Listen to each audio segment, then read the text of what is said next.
Through the practice of meditation, we develop the power to let go of disruptive, negative thinking, and the mind becomes quiet and is able to focus better.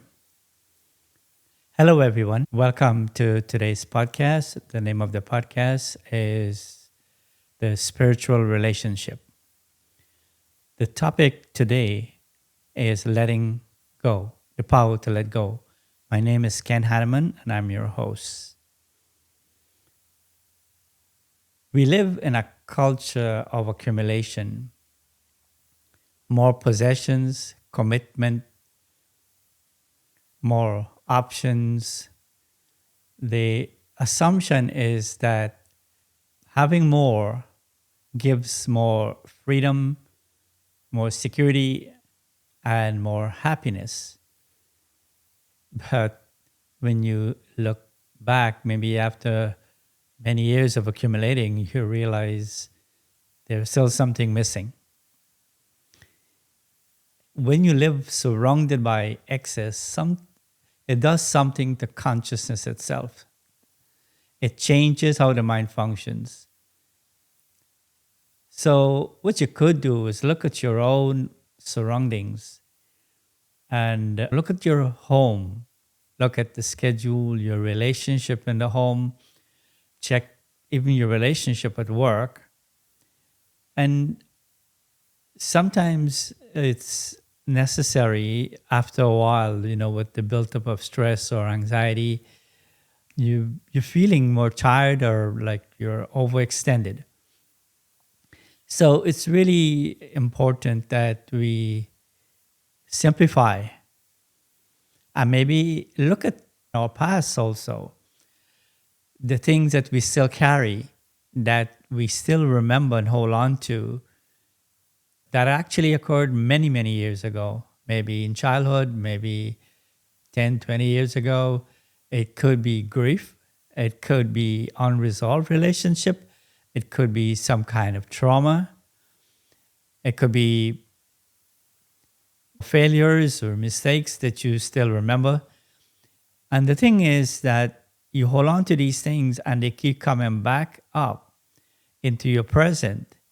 It will definitely affect your ability to overcome challenges and to actually use the present more beneficially.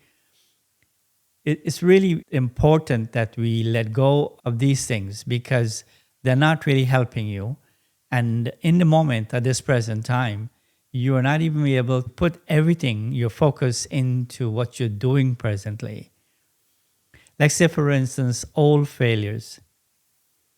That, if you hold on to that, if you didn't learn from that, you will find that you will always have something holding you back when you're trying to do something new, when you maybe trying to, there might be an opportunity that comes along and you're not able to make use of it because you're afraid. And that is because you haven't really resolved that issue.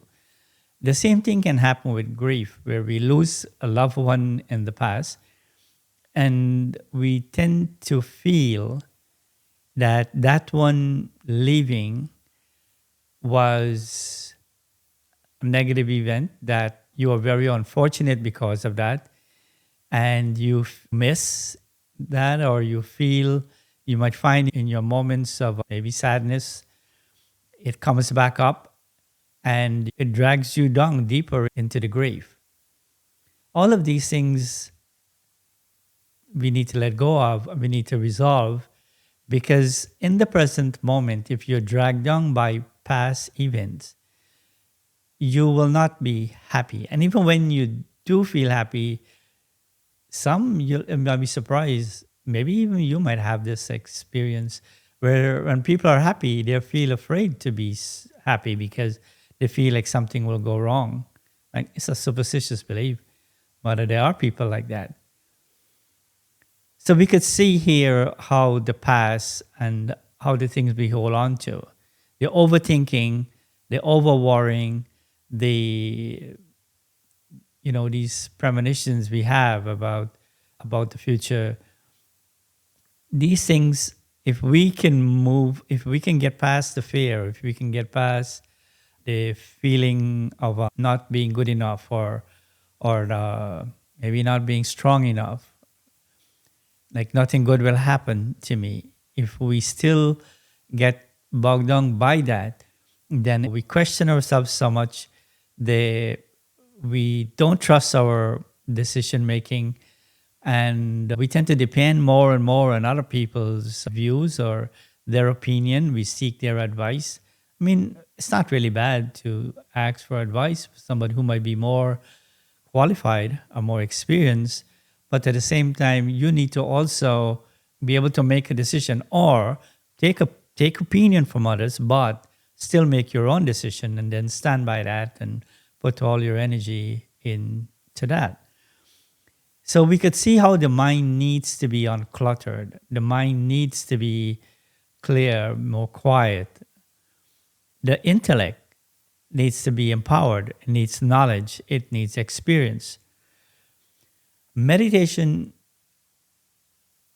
is this internal environment. It's focusing on this internal environment, looking at our thoughts, looking at our feelings, our reaction, looking at the emotional responses. Because by now, or through meditation, you would recognize that when you become emotional or there's negative emotion like fear and anger and irritation and impatience, feeling of guilt or shame, these emotions are negative and they actually takes away your power, the intellect ability to make decisions. So this is where meditation is so helpful. It helps to clean up that mess. Because when you are in meditation and you can step away from the world, you're able to maybe shut out the past, go beyond the past, don't allow that to come into your meditation. Think of yourself as the soul that inherently has divine qualities of love and peace.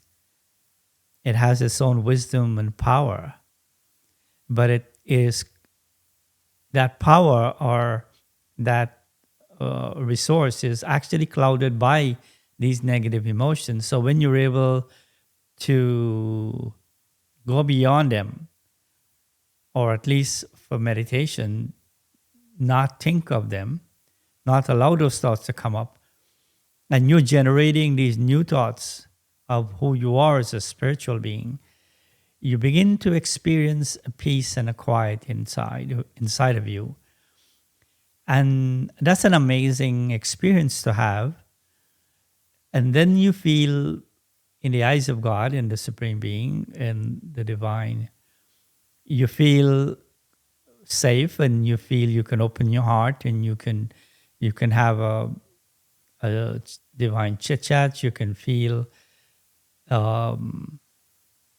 that there's a clarity in you that is able to process that information, and you can actually feel peace, love, and happiness. This ability to create happiness and peace and love, and you feel empowered from that. It's a new ability. It's a new way of becoming more independent inside and not dependent on other people or the situation in the outside to change, or not even depending on the past or to relive the past. So now that you're creating a presence that you are in charge of, nobody can take that away from you. You can now bring up these old weighty issues, these difficult situations in the past, the things that cause you pain, sorrow, or hurt, and you can begin to change or reframe that. Let go, forgive. Like say, for instance, with grief.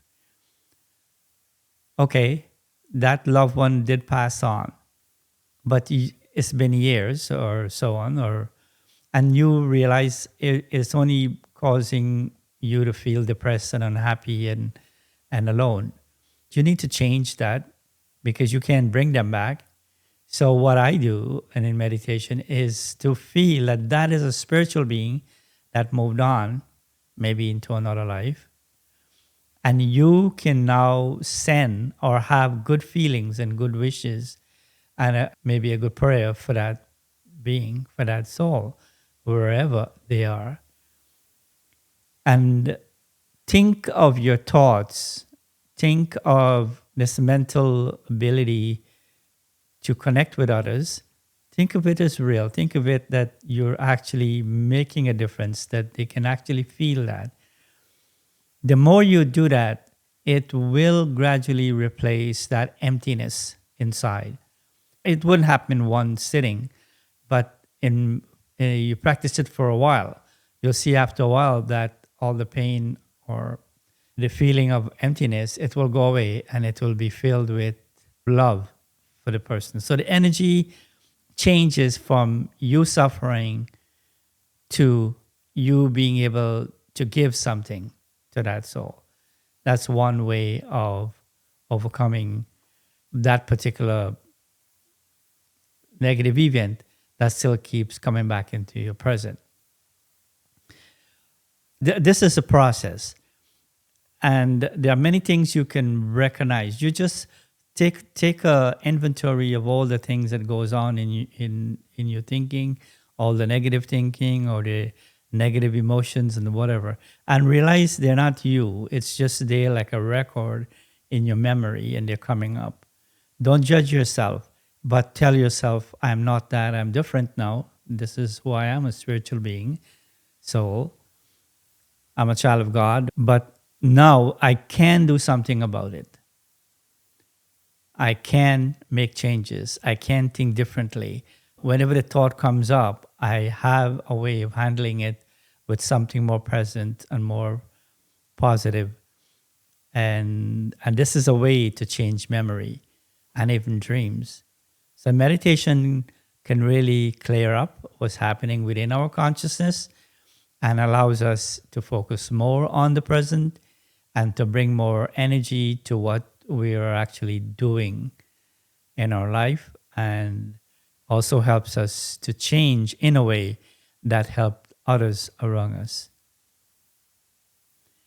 We do have online classes, and in the description we have links to that, and we also have free meditation commentaries that I found very helpful, so you can use that. So with that, thank you for listening, and I'll see you in the next episode. Goodbye.